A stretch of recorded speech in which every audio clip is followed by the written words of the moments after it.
Assalamualaikum warahmatullahi wabarakatuh. Alhamdulillah, bersyukur kehadirat Allah Subhanahu wa taala.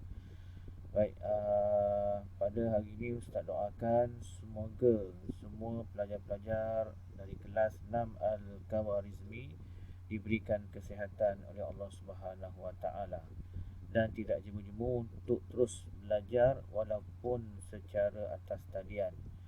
Baik, cuba kita tengok kepada paparan yang ada di skrin sekarang, iaitu tajuk kita pada hari ini ialah puasa Ramadan. Tajuk kita pada hari ini puasa Ramadan. Okey, masa 8.30 sehingga 9.30 pagi.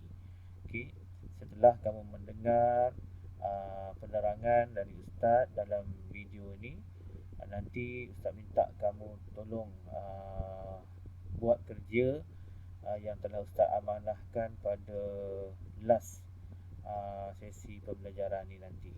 Okey.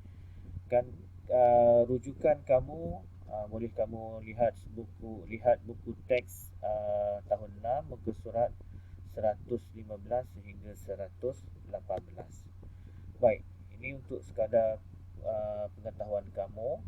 Baik, standard kandungan kita pada hari ini ialah 4.1, iaitu memahami, melaksana dan menghayati puasa di bulan Ramadan.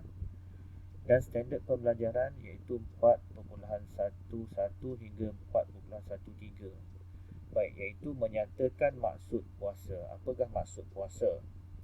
Menerangkan dalil nakli tentang kewajipan berpuasa di bulan Ramadan. Menjelaskan syarat-syarat wajib dan syarat-syarat sah puasa.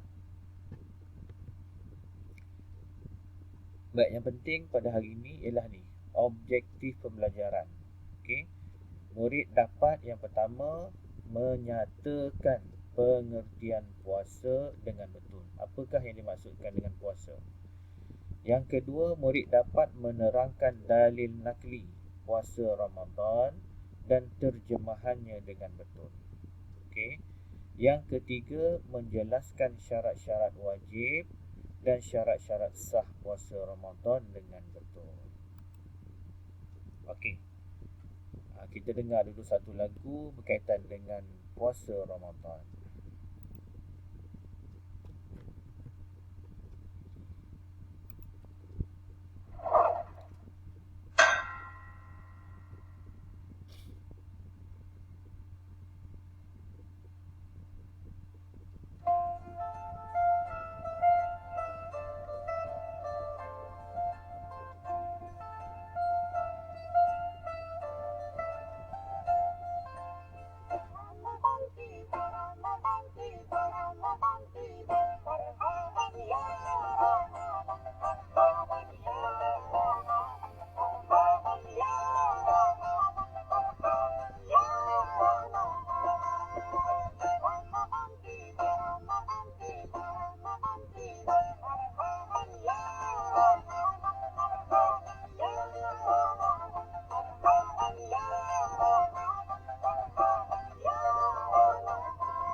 itu tadi lagu berkaitan dengan Ramadan.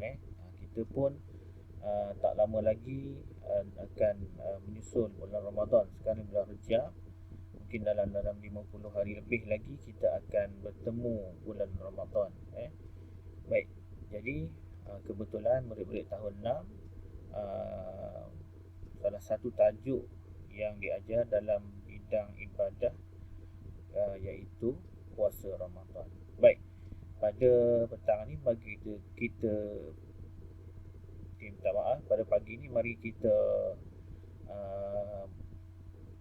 teruskan pelajaran kita dengan kita cuba memahami apakah yang dikatakan puasa Ramadan. Okey, pengertian puasa. Baik, kita tengok sini. Dua ni sama sahaja yang kita tengok yang Rumi lah. Baik, pengertian puasa. Menahan diri daripada perkara yang membatalkan puasa. Maksudnya puasa ni menahan diri daripada perkara-perkara yang membatalkan puasa, bermula dari terbit fajar hingga terbenam matahari beserta dengan niat dan syarat-syarat tertentu. Ini maksud puasa. Menahan diri daripada perkara yang membatalkan puasa, bermula daripada terbit fajar. Maksudnya daripada azan subuh tu, bila azan subuh dah tak boleh makan dah lah, hingga terbenam matahari. Terbenam matahari masuk maghrib. Okey, esoknya tu masuk maghrib beserta dengan niat dan syarat-syarat tertentu. Okey, itu maksud puasa. Baik, apakah hukum puasa di bulan Ramadan? Okey, hukum puasa di bulan Ramadan ialah wajib kepada orang yang cukup syarat. Wajib kepada orang yang cukup syaratnya. Okey, nanti kita akan tengok apakah syarat-syaratnya. Baik, sedikit info kepada kamu. Okey, ibadat puasa telah disyariatkan ataupun difardukan pada tahun kedua Hijrah. Maksudnya setelah Rasulullah SAW berhijrah ke Madinah, barulah ibadat puasa ni difardukan. Maknanya sebelum itu ibadat puasa tidak difardukan lagi. Baik, kita tengok muka surat 115, ada diceritakan tentang kebaikan puasa ni. Okay, saya akan bacakan. Puasa merehatkan sistem pencernaan. Baik, kita tengok muka surat 115 ni, dalam buku teks itu disebutkan sistem pencernaan bermula daripada mulut hingga usus. Fungsi organ pencernaan saling berkaitan. Antaranya termasuklah menerima dan mencernakan makanan, menyerap zat dalam aliran darah, serta membuang bahan yang tidak dapat dicernakan. Terdapat juga organ lain seperti hati yang berhubung dengan organ pencernaan. Pankreas pula menghasilkan enzim pencernaan. Hempedu perlu untuk membantu pencernaan dan penyerapan lemak. Ketika berpuasa, bebanan makanan berkurang dalam badan. Proses penyahtukasidaan yang berlaku melapangkan sumbatan di dinding saluran makanan dan pernafasan serta membekalkan oksigen yang cukup kepada sel-sel dalam badan. Jadi kesan dia boleh menyebabkan badan kita menjadi sihat. Ini kesan bagi orang yang berpuasa pada sistem pencernaan pada diri kita.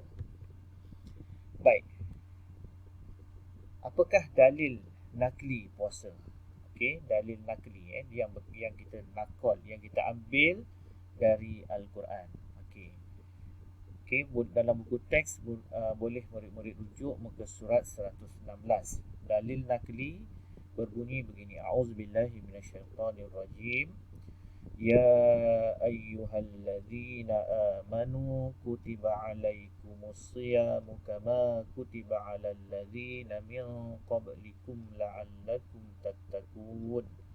Surah Al-Baqarah ayat 183.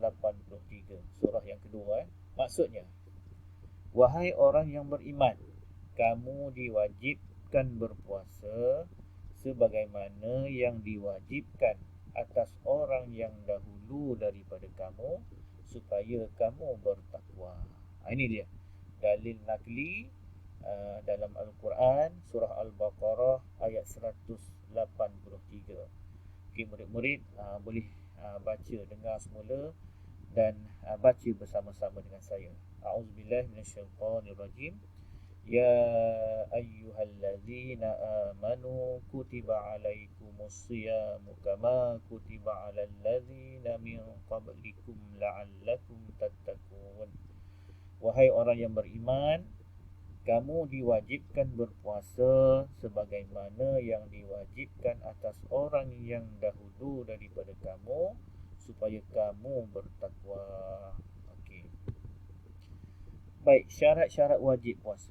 Siapa yang wajib puasa ni? Semua orang wajib puasa ke? Okey. Yang wajib puasa ada empat golongan, iaitu yang pertama, mestilah orang itu Islam. Orang itu Islam. Kalau dia bukan Islam, dia tak wajiblah puasa.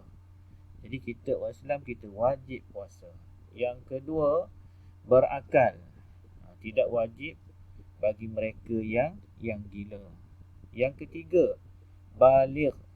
Baligh.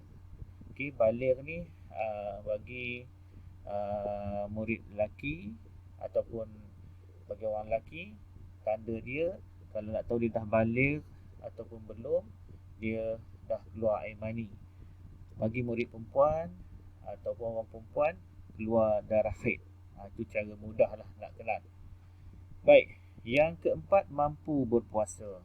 Orang yang sakit, yang tak boleh puasa, doktor nasihatkan tak boleh puasa.